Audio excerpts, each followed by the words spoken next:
오늘 본문에서 너무나 분명하고 정확하게 내 백성이 두 가지 악을 행하였다고 그렇게 말씀하고 있습니다. 그래서 오늘 이 두 가지 악에 대해서 좀 함께 말씀을 살펴보려고 하는데, 어제 마지막 읽은 13절이죠. 내 백성이 두 가지 악을 행하였다. 오늘 말씀을 통해서 지금 이스라엘 백성들이죠. 남유다 백성들입니다. 하나님의 백성들이 행한 이 두 가지 악이 무엇인가 하는 것을 우리가 분명하고 정확하게 알아야 합니다. 왜냐하면 내 백성이 그랬잖아요. My people.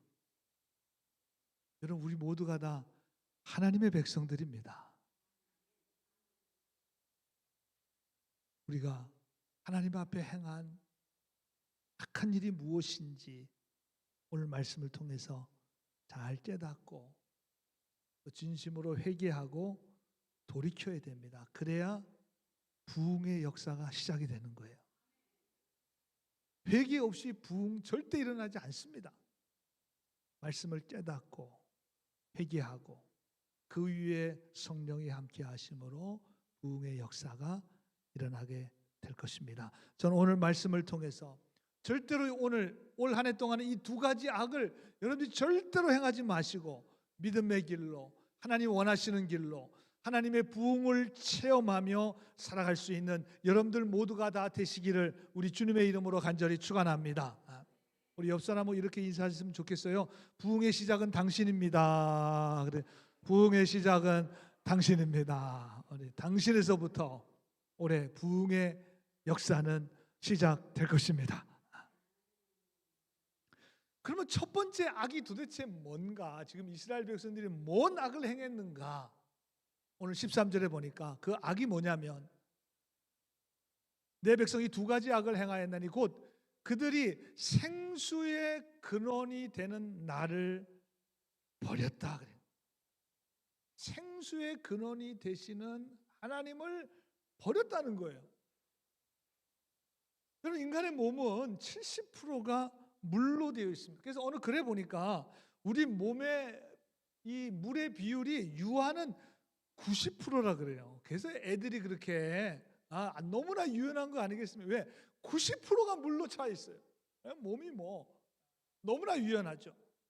그리고 이제 보통 성인이 이제 아이들이 자라면서 성인이 되면 70%, 그리고 이제 더 나이가 들게 되면 60%.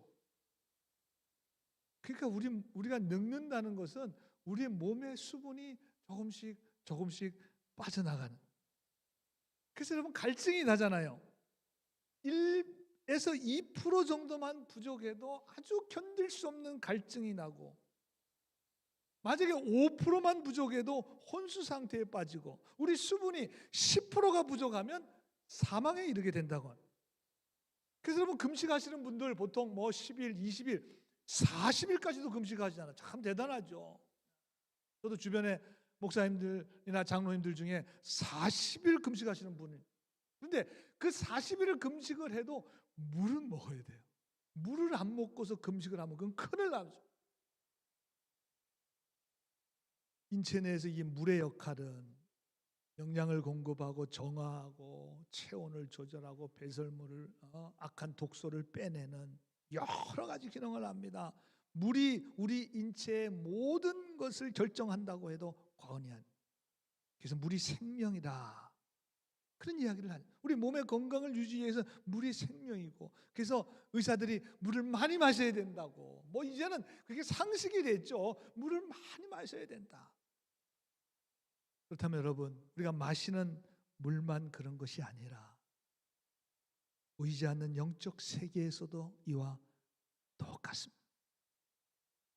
물론 예레미야가 우리 몸에 몇 프로가 물인지, 그 물이 어떻게 정화를 하고 우리 몸을 건강하게 하고 우리 몸에 있는 독소를 배출하고 하는지 아마 그것은 분명히 몰랐을 것입니다. 아니, 2700년 전의 사람이 그걸 어떻게 하냐. 지금이야 우리가 과학적으로 몸을 다 이거를 이제 연구하고 개발 해가지고 이걸 다 밝혀낸 거지. 2700 몇백 년 전 사람들은 몰랐을 거예요. 2700년이니까 전혀 몰랐을 것입니다. 그런데 예레미야는 영적으로 알고 있었습니다. 2700년 전 사람이지만 영적으로는 우리보다 훨씬 더 깊게 영의 세계를 볼 수 있을 정도로 예레미야는 깨어 있었습니다. 탁월했습니다. 그래서 영적으로 분명히 알고 있었기 때문에, 그래서 오늘 예레미야 선지자가 두 가지 악을 행했는데 그 첫 번째 악이 뭐냐면 생수의 근원, 생명의 근원이 하나님이심을 알았다는 것입니다. 여러분, 하나님은 우리의 생명의 근원이 되십니다. 하나님 우리의 창조하신 창조주 하나님이십니다. 그래서 지난주일 예레미야 1장에서 뭐라고 말씀하고 있습니까? 예레미야를 세우시면서 너는 어머니 태에서부터 그 짓기 전에 내가 너를 알았고 내가 배에서 나오기 전에 너를 성별 아주 신성하게까지 했다고. 그리고 내가 너를 여러 나라의 선지자로 하나님께서 세워주셨다. 그게 우리의 존재임을 우리가 지난주일에 예레미야 1장의 말씀을 통해서 깨달았습니다. 우리는 하나님의 백성이에요. My people입니다. 하나님과 연결되어 있습니다. 하나님으로부터는 생수를 공급받고 있습니다. 그럼 예배가 중요한 이유는, 주일 성수하라는 이유는 도장 찍으라는 말이 아닙니다. 출석하라는 말이 아닙니다.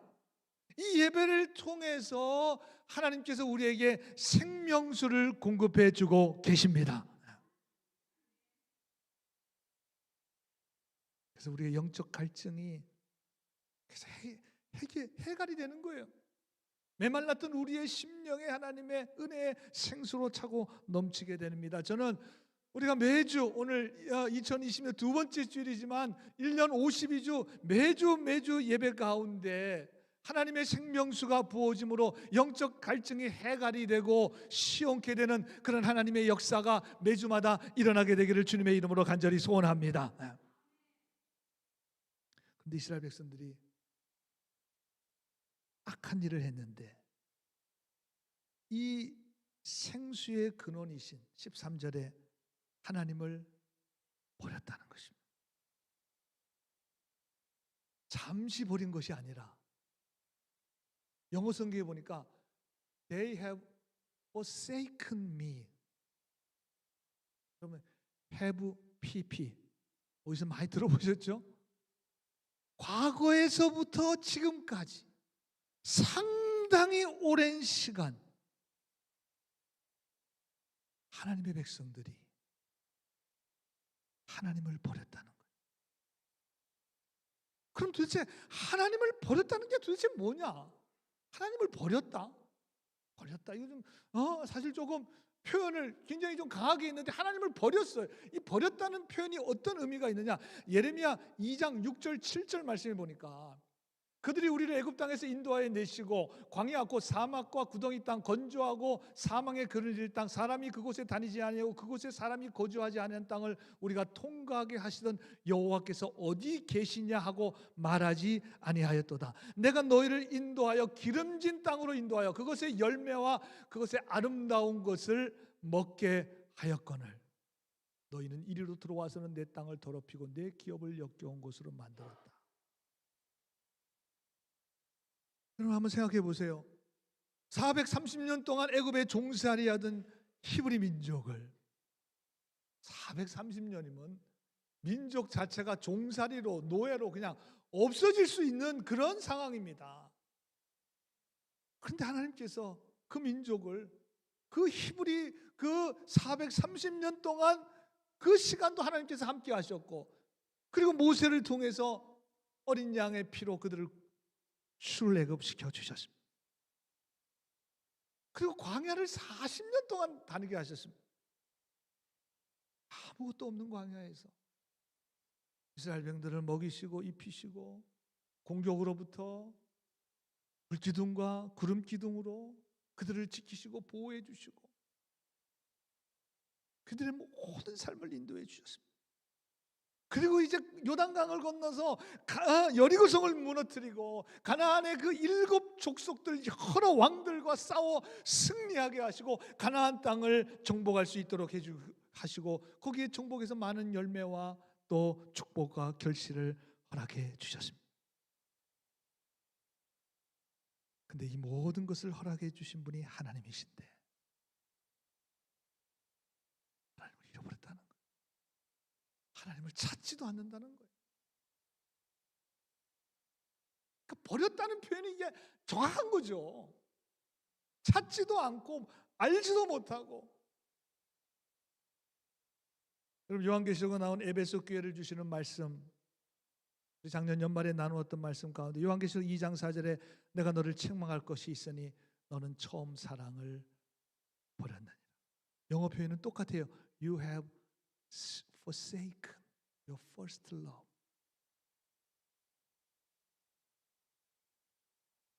처음 사랑이 끊어졌다는 것입니다. 버렸다는 것입니다. 다 잃어버렸다는 거예요. 아니 어떻게 이렇게 이스라엘 백성들이 한순간에 하나님의 백성들이 어떻게 한순간에 이렇게 하나님을 다 잃어버리고 버릴 수가 있겠습니까? 한순간이 아니죠. 여호수아 시대가 지나고 하나님을 떠난 사사기, 여러분 사사시대가 나옵니다. 다윗과 솔로몬은 이후 나라는 북이스라엘과 남유다로 갈라지게 되었습니다. 북이스라엘은 완전히 하나님을 버렸습니다. 우리가 잘 아는 대로 아하방 시대에는 그 땅이 하나님께서 약속하신 가나안 땅인데 아하방 시대에 바알과 아세라를 섬기는 정도가 아니라 바알과 아세라의 선지자들, 제사장들이죠. 이 사람들이 아하방 시대는 무려 850명이나 돼요. 어마어마한. 아니 그 땅이 어떤 땅인데 우상을 섬기는 제사장들이 수백 명이 있었습니다. 결국 북이스라엘은 아수르에 의해서 이미 멸망당했습니다. 지금 남쪽 유대, 지금 예레미야는 지금 유대 백성들에게 말씀하시는 거거든요. 근데 유대도 마찬가지예요. 여러분 유다 왕 중에 가장 악한 왕으로 여겨졌던 므낫세 왕이 다스리던 시기에는 온갖 우상들로 우상 숭배 앞에 영적으로 완전히 타락. 솔로몬이 지은 성전에도 막 우상들이 들어올 정도니 이거 뭐 어디가 감당이 되겠습니까? 그 이후로 영적 개혁 운동이 일어나긴 일어났지만 부흥 운동이 일어났지만 그렇게 활활 타지 못했습니다. 오래 가지 못했습니다. 그래서 지금 나라가 망하기 직전이에요. 지금 예레미야가 지금 유대를 향해서 선포하는 이 시대는 지금 바벨론에 의해서 1차, 2차, 3차 공격을 받고 나라가 지금 망하기, 성전이 회파되기 지금 그 전이에요. 그 전에. 예레미야는 과감하게 하나님의 말씀을 선포합니다. 13절에 너희가 악을 행하였다. 그 악이 뭐냐면 생수의 근원 대신 하나님을 버렸다는 것입니다.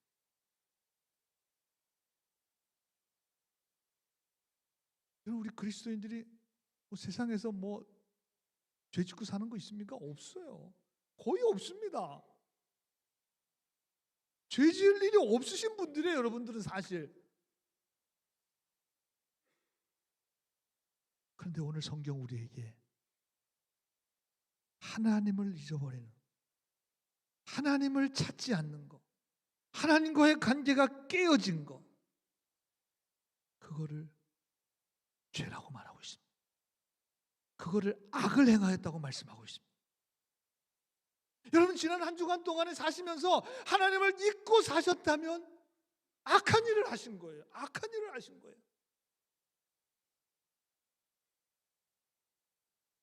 여러분 우리 그리스도인의 삶은 이 죄를 짓지 않기 위해서 몸부림, 우리가 특별히 무슨 세상에서 지은 그 죄 지을까 염려하고 살아가는 것이 아니라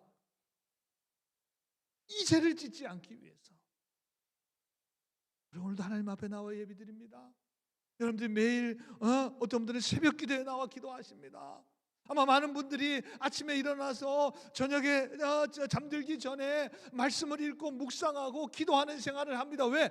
이걸 하지 않기, 이 악을 행하지 않기 위해서 생수의 근원 대신 하나님을 버린 것이 악한 일이라는 거예요. 그럼 이건 그냥 하는 말이 아닙니다. 가볍게 던지는 말이 아닙니다. 12절에 이렇게 말씀하고 있습니다. 너 하늘아, 이 일로 말미암아 놀랄지어다. 이 악한 일로 말미암아 놀라라는 거예요. 심히 떨지어다. 두려워하지 말지어다. 여호와의 말씀이니라. Declares the law. 지난주일에 말씀드렸죠. 예레미야에게 사명을 주시면서 1장 8절에 너는 두려워하지 말아라. 내가 너와 함께 할 것이고 그리고 너를 구원할 것이다. 하나님이 함께 하신다는 그런 담대한 마음으로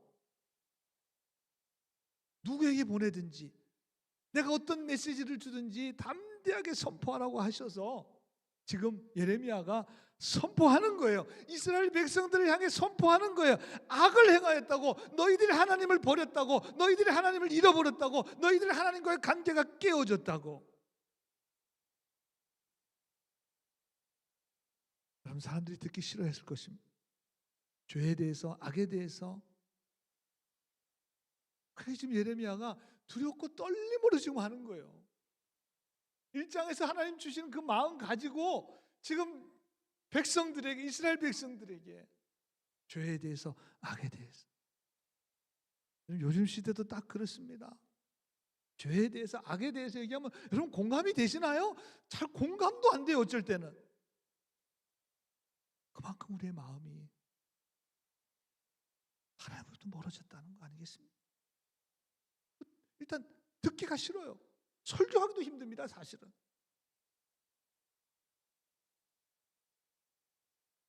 여러분, 오늘 여러분들의 모습은 어떠합니까? 여러분들의 믿음에 정말 자신 있습니까? 하나님으로부터 날마다 영적인 생수를 여러분 공급받고 있습니까? 하나님과 연결되어 있습니까? 주님 만났던 그 처음 사랑, 그거 잊지 않고 여러분 그거 붙들고 믿음의 삶을 살아가고 있습니까? 여러분 각자의 인생 가운데 지금까지 이 광야의 인생 가운데 여러분들을 이끌어 주시고 은혜와 사랑으로 여러분들을 보호해 주셨던 그 하나님의 은혜와 사랑을 여러분 잊지 않고 지금 그 믿음을 간직하고 살아가고 있습니까? 정말 두렵고 떨리는 마음으로 저를 포함해서 여러분들 모두가 다 오늘 이 말씀 앞에 정직하게 대답하셔야 돼요. 악을 행하였다고 하니까 하나님을 버렸다 그래요.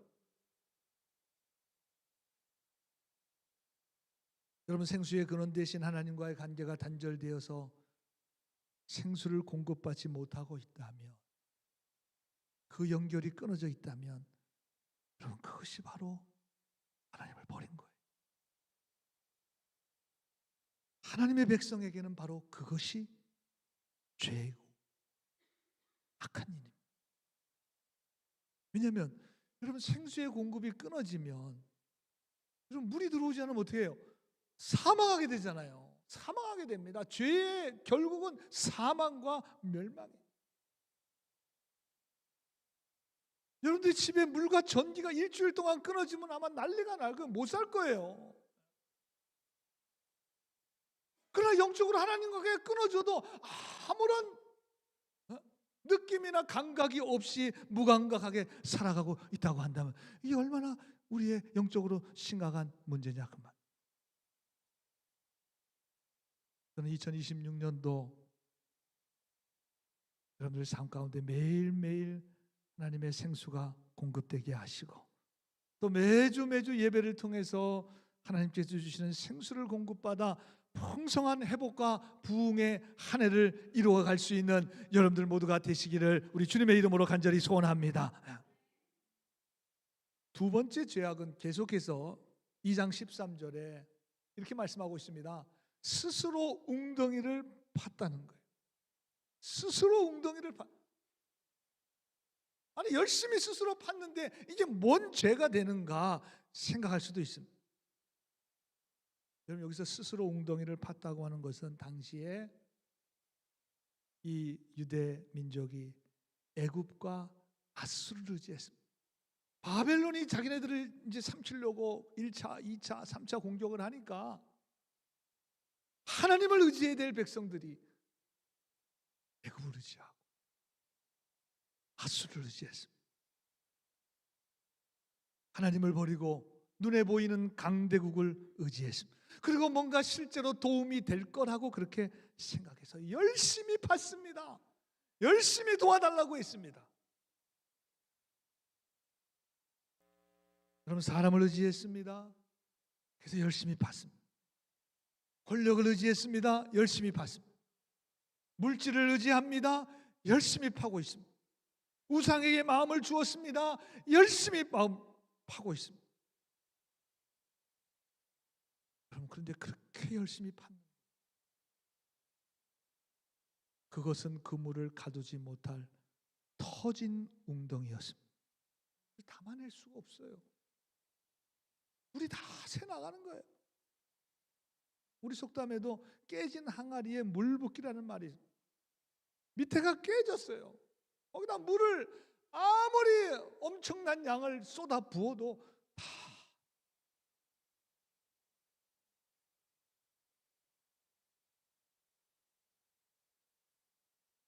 어떤 코미디 영화에 보니까 깨진 항아리에 물을 채우는 그런 장면이 나와요.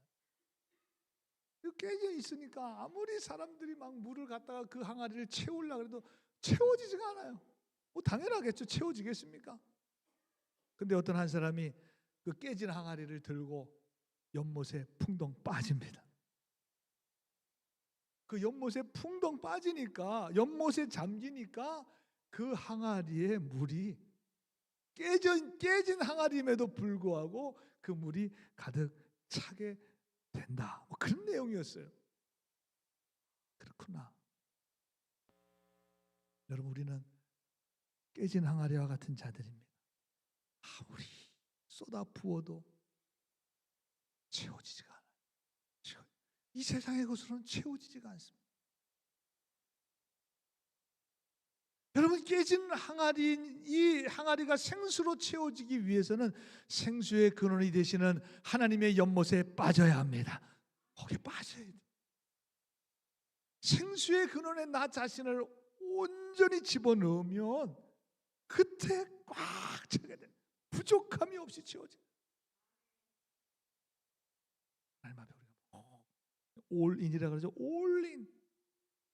주님 안에, 내가 주님 안에, 주님이 내 안에 있으면 우리는 풍성한